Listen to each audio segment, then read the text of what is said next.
Lonely rancher bought a deaf girl sold by her drunk father, then realized she heard. Texas, 1881.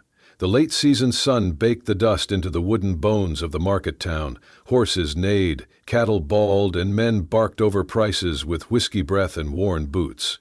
The last livestock auction of autumn was winding down, but a crowd still lingered near a corral gate, where a bay mare stood trembling, ribs sharp under her hide, flanks striped with dried blood. Silas Kerrigan adjusted his hat against the glare, silent as ever. 35, a man shaped by land and silence, he rarely came to town unless it was for supplies or horses. He had spotted the mare earlier that morning and circled back now as bidding thinned. His boot heels thudded against packed clay as he approached. That was when he noticed her. A girl, no more than 19, stood just behind the corral, hair matted to her face, dress torn at the hem. Her bare feet were chalked with dust. She did not speak, did not cry. Her eyes wandered, unfocused, as if following something no one else could see. Standing beside her was a man with a bottle in one hand and a rope in the other. The rope tied, not to an animal, but to her wrist. "Got a dumb one here," the drunk hollered to no one in particular. "Came out of my first wife, I think. She don't talk, don't hear neither, but she cleans, cooks, don't sass. Cheap." A few men chuckled darkly. One spat on the ground. Silas turned away. He did not want this. He had come for a horse. But then he felt it. Not a voice, not a cry, just a glance. The girl was watching him. No desperation in her face, no pleading in her body.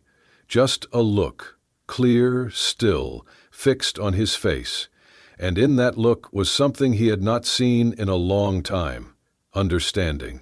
Or maybe a mirror of his own aloneness.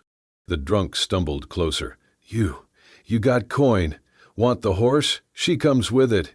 I ain't dragging her back, not worth the dust on her toes." Silas hesitated. The mare pawed at the ground, blowing froth through her nostrils. The girl's gaze did not move. He turned back, looked the drunk in the eye. "I'll take both." The laughter from the nearby men was instant and crude. "You buying livestock or starting a harem, Silas?" one called out. Silas did not answer. He counted coins into the man's hand. Enough for a horse, not enough for a soul. The man yanked the rope toward him, but the girl flinched, stepping behind Silas instinctively.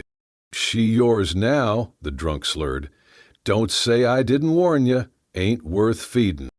Silas untied the rope, tossed it back. He guided the mare out of the pen, the girl walking behind with soft, deliberate steps. She held nothing but the thin shawl draped over her shoulders. When they reached his wagon, she stopped, waited, still silent. He opened the back and motioned for her to climb in. She did, folding herself into the corner like someone used to being invisible. As he climbed up to the driver's bench, he felt the faintest tug on his coat.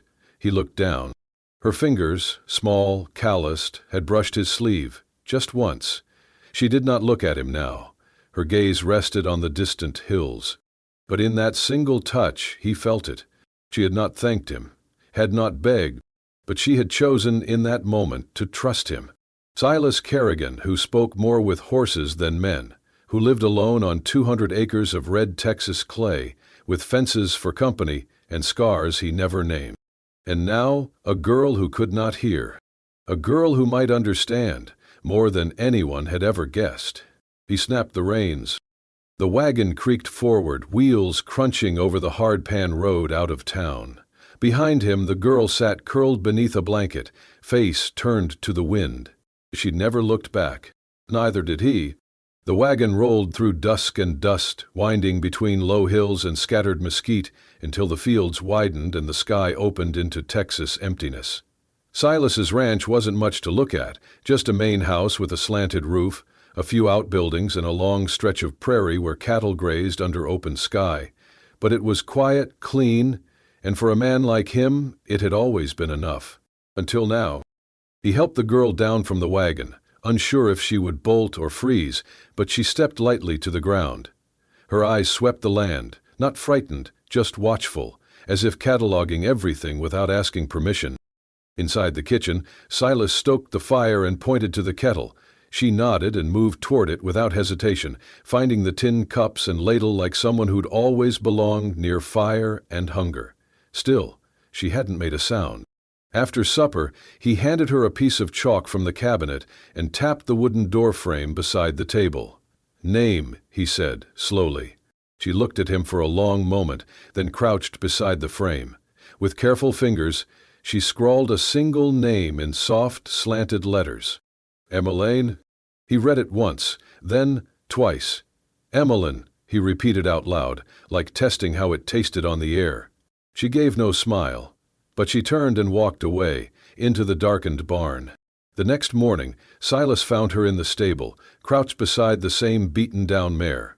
The horse had barely eaten since the auction, its back legs swollen from old strain. Emmeline ran a damp cloth down the mare's flank, whispering with her hands, not words, not signs, just the careful rhythm of someone who listened with her palms and her breath. Silas stood at the barn door, arms crossed. He had seen seasoned ranch hands get kicked for less. But the mare stayed still, shuddering only slightly, and let the girl wrap its leg with quiet patience. Maybe she couldn't hear, but she sure as hell understood. That day Silas gave her chores. Simple things: wash the floorboards, boil water, clean the tack room. She did them without complaint, without asking, without one sound. Each night he left chalk for her, and she would write notes in the margins of their world: bacon low, dog limping, wind smells like dust. They never spoke, but the quiet didn't feel empty. Until the storm came. It started like most Texas storms, slow and deceitful. A hot breeze rose around sundown, brushing against the long grass like warning breath. Silas glanced at the sky, noticed a line of clouds brewing far off, but thought nothing of it.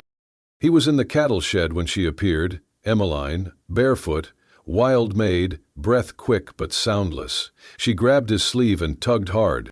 "What?" he asked, startled. She pointed upward, her hands trembling. Her eyes said what her mouth could not. "No." He hesitated, halfway through checking a sick calf, but something in her gaze snapped him into motion. She pulled again, toward the barn door, away from the corral. Then it happened. A crack. No, a shatter.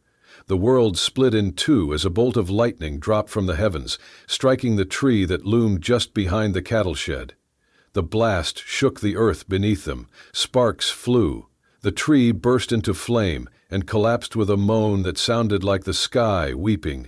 Silas stumbled back. The calves bleated in terror. Smoke curled into the sky.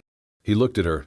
Emmeline stood frozen just outside the doorway, her face lit by the flickering fire, eyes steady, chest rising fast. She had known. Not guessed, not sensed after the wind rose. She had known. Before thunder. Before the air changed. Silas walked toward her, slow, still half in shock. "How did you—" But she only looked at him. Silent. Certain. That night, after the fire was doused and the animals calmed, he sat beside her at the kitchen table. No chalk this time. No words. Just a man with his hands on the wood and a girl who could not speak. And yet, somehow, she had heard something no one else could. Not thunder, not wind, but the warning inside the world. Silas realized, for the first time in years, he wasn't alone. He looked at her hands, folded in her lap. "Emmeline," he said again. She lifted her eyes to meet his. Silence answered, and it was enough. Since the storm, Silas had started to pay more attention, not with suspicion, but with the quiet curiosity of a man who had lived too long in silence and now found himself staring at something he could not explain, and maybe did not want to. Emmeline never spoke. She never signed, never wrote much more than her name. She had no books, no formal learning, no words. And yet, there were days when it seemed like she understood more than anyone he had ever known. One morning, when the head cow stood alone in the pasture, not eating, Silas chalked it up to the cold. He made a note to watch her. But Emmeline, she moved without hesitation. She brought straw to the birthing stall, drew water with mint leaves from the well, and stood beside the cow, stroking her belly in slow, measured circles. By sunset, the cow was in labor. She had known. Somehow she had known. Silas said nothing, but he watched her. That night he could not sleep. The next day he tried again. He came back from town with tension in his shoulders, the weight of old history heavy on his back. The sheriff had spoken in half-truths and warnings about claims on the land. Whispers that his father had taken more than was rightfully his during the war. Bloodshed, relocation, guilt. None of it was new, but it never stopped stinging. He did not speak a word of it to Emmeline, but when he sat on the front step, staring out into the falling dusk, she came and stood beside him. She did not speak. She simply placed her hand on his shoulder, light as a breeze, steady as breath. After a long moment, Silas muttered, "How did you know? That I feel shame over this land, shame about what my father did to keep it." Emmeline's dark eyes searched his. Then, slowly, she lifted her hand and placed it on his chest, right over his heart. After that, she turned and walked toward the old oak tree where his father's grave rested, silent under the Texas sky. She had never read the stone, never asked questions, and yet she knew. That night, Silas tossed in bed, sweating through a dream of cannon fire and scorched hills. His father's voice came through the smoke, rough, proud, trembling. "I gave you the land, Silas, and I gave you the blood on it." Silas woke with a start, his breath loud in the stillness. And then he saw her. Emmeline sat in a chair by the hearth. She had lit a single candle. In the flickering light, her profile looked carved from shadow and grace.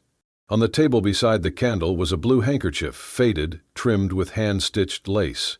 His mother's. Silas had not seen it in 10 years. It had been locked away in a cedar chest, no one else touched. He sat up. "How?" Emmeline didn't look at him.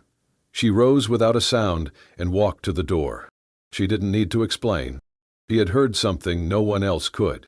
Not words, not memories, but pain, grief, the silent weight of guilt pressed between ribs, the aching sound of a man's heart breaking when he was too proud to let it be heard. And in her quiet she answered. She heard. And for the first time in Silas's life, he feared not for his land, nor his legacy, nor even his soul. He feared losing the one person who knew what he felt before he ever said a word.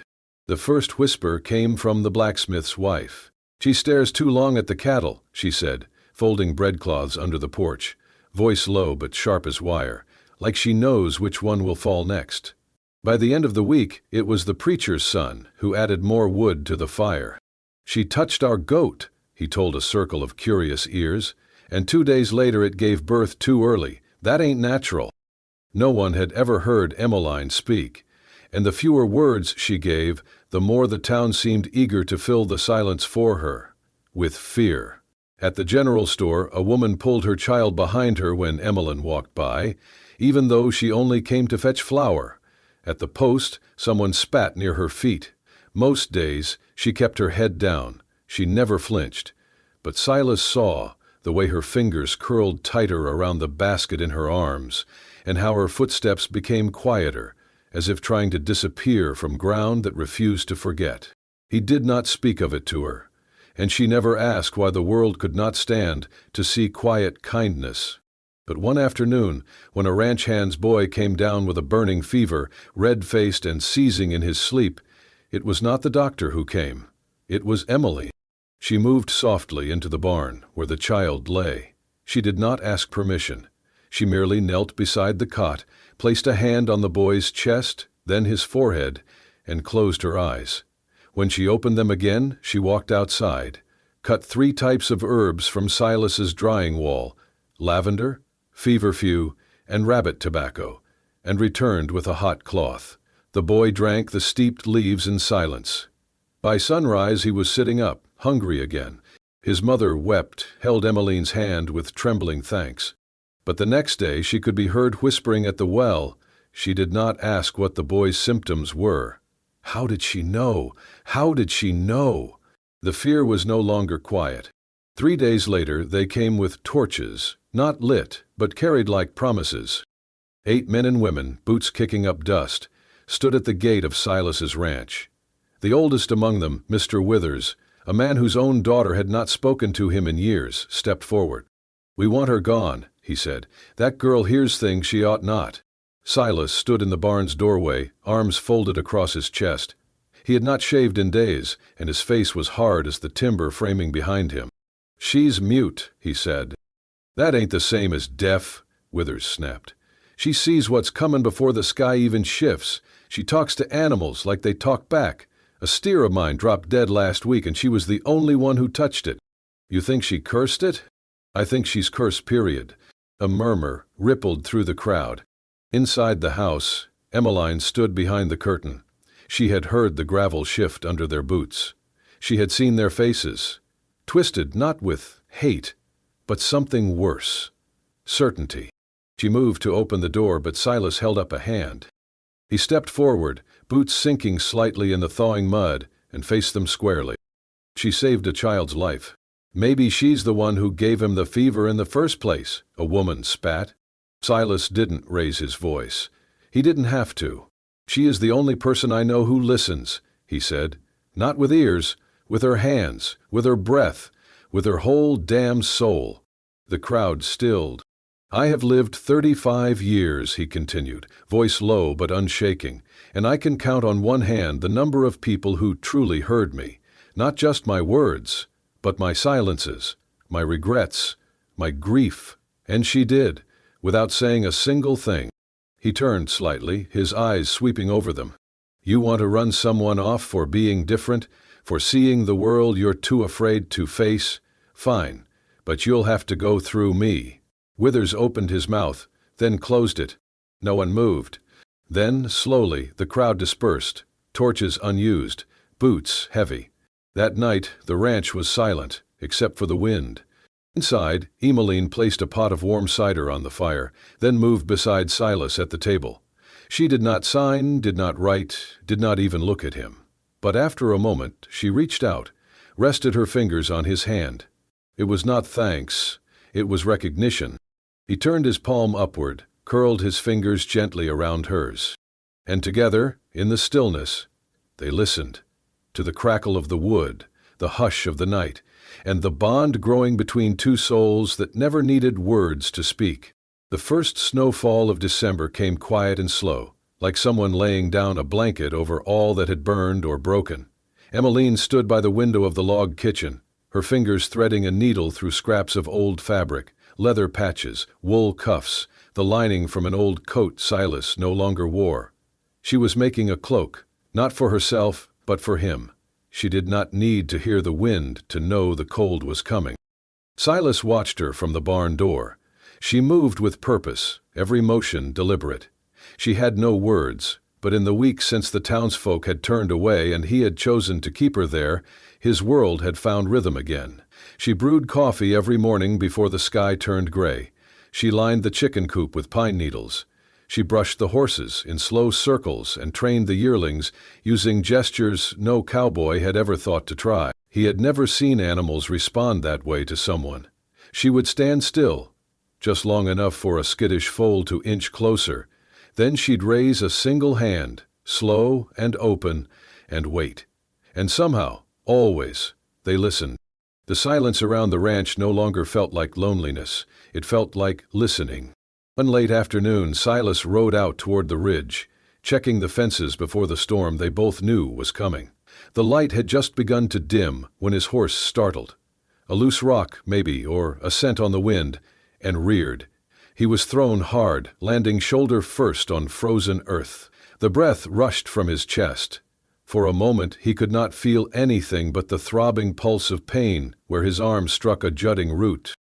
He staggered to his feet, bleeding from the elbow. The sky was deepening fast.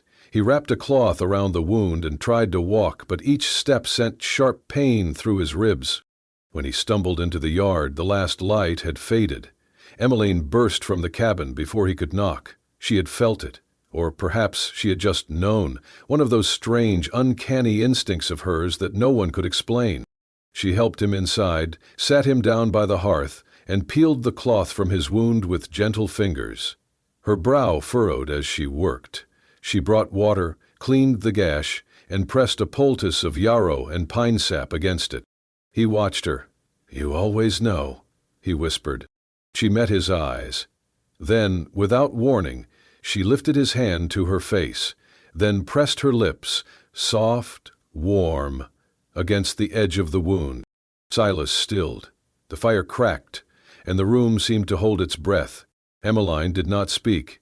She did not smile, but something passed between them, like a door opening in the quiet. Later, as the storm rolled in and snow dusted the window panes, Silas sat across from her at the table. He had taken a piece of paper from his desk drawer and written, slowly, carefully, each letter shaped with meaning that could not be spoken aloud. He turned it to face her. "I want to hear your heart," it read, "if you'll let me listen with mine."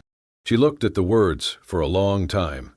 Then her fingers reached out and touched them, one by one, as if to feel the truth inside the ink. When she finally raised her eyes, they were wet, but not from sorrow. She reached across the table and touched his chest, just once, just enough. And then, for the first time since she had entered his life, she smiled. Not a polite smile, not one of fear or thanks, but a smile like sunrise, like something breaking free after being held in too long. Outside, the wind howled, but inside that cabin, a silence deeper than words had found its voice. And it was warm, and it was real. The days softened. Winter still gripped the ridges, but between storms, life returned slowly. So did something else. Something quiet and steady between Silas and Emmeline. She taught him sign language, water, fire, thank you. Her fingers moved like branches in the wind, and though he fumbled, she never laughed, only touched his hands, guiding them until he got it. He taught her to ride. She had never sat a saddle before. The first time, she clung to the horn, knuckles white, but he walked beside her, speaking low though she could not hear. She moved with the horse, anyway, sensing its rhythm through her bones. They built a small room off the cabin, part shelter, part refuge. There they shared meals and silence by the fire. They did not need words. Their glances said more than language could. He noticed things. She smiled when birds gathered at dusk. She flinched at sudden pops in the fire. She always knew a storm before it came. One night, he spelled a sentence in shaky signs. "You make this place full." She stared, then touched her fingers to his lips. Not a kiss, just a "thank you," a way of saying, "I hear you too." Then came the storm. Silas had fallen asleep by the fire after repairing fences all day. The sky had been calm, no warning. The lantern flickered low. He woke to her hand on his shoulder. "Emmeline." She pulled his coat and pointed toward the barn. Outside, the wind had shifted. Clouds raced past the moon. The air felt wrong, electric. In the barn, the horses thrashed. Emmeline moved through them like wind, touching each flank, calm and certain. A loud creak overhead. Silas looked up. A beam cracked. "We need to move them," he shouted. But she was already leading the mare out, signing fast. "Roof will fall. Now!" Together, they moved the horses to the shelter near the house. Rain hit the roof like fists. Just as the last animal cleared the door, the north beam gave way. The roof crashed where they had just stood. Silas turned. Emmeline stood, watching the barn collapse, hair soaked, chest rising. He looked at her. Truly looked. She was still, grounded, a part of the wind and rain, not separate from it. "How did you know?" he asked. She touched her chest, then pointed to the sky. He understood. She felt it. Later, in the cabin, he handed her a blanket and sat beside her. He took her hand and spelled. "You belong to this land." She smiled, then placed his hand on her chest, over her heart. And for the first time he felt her rhythm, quiet, steady. She did not hear like others. She heard deeper. And Silas, in that moment, knew he had finally been heard too. The wind that once carried whispers now brought footsteps. Hesitant, then trusting. Something had shifted in the town beyond Silas's fences, not loudly, not suddenly, but in silence, as most real change begins. The first was Tom Weaver, a ranch hand with a torn shoulder. The doctor was out east and no one else knew how to wrap a wound right. He arrived one gray morning, reins in one hand, the other arm limp. Silas spotted him from the porch. "What do you want, Tom?" Tom nodded past him to where Emmeline was kneeling by her herb patch. "Heard she fixes things, quiet-like." Silas gave a slow nod. "She does." Emmeline came. Without a word, she examined the arm, her hand steady, her brow creased in thought. She moved as if listening, not to words, but to something deeper. When she pressed the right spot, Tom winced, then sighed. 2 days later, a widow came. She had not slept in weeks. Emmeline sat with her at dusk, hands gently resting on her shoulders until the shaking stopped. The next morning, the woman returned with a pie and a hand-knit scarf. "For the girl," she said, "the one who hears more than we do." That winter passed with fewer raised voices, fewer names spat in fear. Silas and Emmeline lived as before, quietly, but now passing townsfolk tipped their hats. Some left preserves by the gate. Each morning, Emmeline wrote on the chalkboard beside the kitchen, "Today will be good, I can feel it." Sometimes she was wrong, but most days she was right, and slowly people believed it. Then came the Sunday that changed everything. The frost had just lifted. The church bell rang, and before its echo faded, panic spread. A 7-year-old boy had vanished from his family during morning chores. One boot was found near the tree line. Nothing more. Men shouted, mothers cried, dogs barked. When Silas and Emmeline heard, he reached for his coat. Emmeline, already beside him, placed a hand on his arm, then knelt. She pressed her hands to the earth, palms, wrists, her whole forearm. Then she crawled forward, pausing, tracing subtle marks. A shifted pebble, a broken twig. He stood and walked. He did not look back, but they followed. Silas, then Tom, then others. Through thickets, up ridges, down dry creek beds, until, in a cedar-ringed clearing, they saw him. The boy, curled beneath a bent tree, his ankle swollen, his face streaked with dirt and tears. Emmeline ran. She knelt, checked his leg, brushed hair from his eyes. Then she looked up at Silas. Not proud, not triumphant, just relieved. When the boy was safe and the story retold, no one called her strange. They called her what she truly was, the girl who hears with her heart. The wind moved slow that evening, brushing gently over the tall grass like it remembered every name that had ever been whispered on this land. Years had passed. The ranch still stood, weathered, wiser, wrapped in the steady rhythm of a life not hurried. Silas walked a little slower now, and Emmeline's hair had grown long and silver thread, but neither of them kept track of years in numbers. They counted time in seasons, in moments held quietly between two hands, in the soundless way a heart says, "I'm still here." The children came most mornings. From the town, from the edge of the hills, from places where words were often thrown too fast or forgotten too easily. Here they found something else. They learned to listen, not with ears, but with their whole being. They sat with Emmeline in the garden as she taught them how to know the difference between fear and shyness in the twitch of a rabbit's nose. They stood beside her in the stable and watched her place a single hand on a horse's flank, calming it with nothing but her breath. She did not teach with rules. She taught with silence, and with the rare, precious way she smiled when they understood something without having to say it out loud. Silas built a wooden bench beneath the cottonwood tree behind the house. That's where they sat most evenings, he and Emmeline, shoulder to shoulder, watching the sun settle into the hills. On those evenings, neither spoke much. They didn't have to. He would pour 2 mugs of tea, still warm from the kettle, and she would take his hand, thumb tracing a slow rhythm across the back of it. Sometimes he would bring out an old harmonica and play a tune with no name, and she would close her eyes and sway, as if she could feel the song ripple through the dusk. Then one evening, as shadows stretched across the wheat field and a hush fell over the trees, Emmeline turned to him. She had learned a little speech over the years, not much, just enough to read lips and shape a few careful words. Most days she still preferred her hands, but this time she spoke with her voice. a voice not used to being heard, soft as a leaf falling in snow.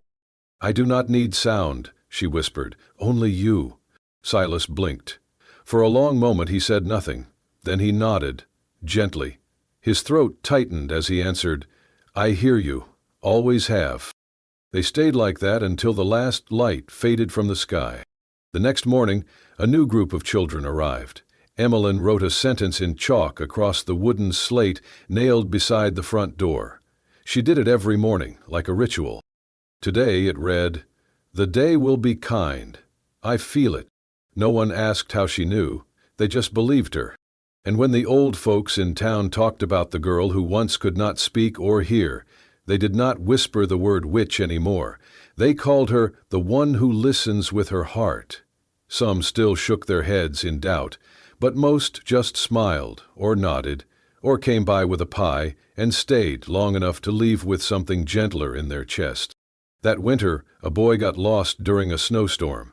Emmeline knelt in the snow outside the barn, pressed her palms to the ground, and tilted her face to the wind. Then she stood, pointed west. Silas followed her for 3 miles through a grove of pine until they found the boy curled beneath a fallen log, alive, frightened, but safe. They never questioned her again after that. The final scene of the year found Silas and Emmeline walking together through the pasture. The sky was wide, brushed with amber and lilac. Their steps were slow, steady. A mare and her foal grazed nearby. The world was quiet, but never empty. They stopped at the top of the hill. Emmeline turned to him and, for the first time, laughed. Not a loud sound, but a ripple of air that shook her shoulders and lit her face like dawn. Silas smiled and kissed her temple. No one told their story. It didn't need to be told, because it was still happening. And sometimes the truest love is not the one shouted from rooftops, but the kind that walks beside you in silence every day and never asks to be anything more than real. If your heart has ever paused for a gaze that understood without words, if you believe that love does not need a voice to be heard, only a soul brave enough to feel, then the story of Silas and Emmeline was meant for you. Out on the quiet plains of the American West, where wind and silence speak in the same tongue, a lonely rancher and a girl the world called deaf discovered a language deeper than sound, a language of hands, of glances, of hearts that knew how to listen. Thank you for walking this journey with us.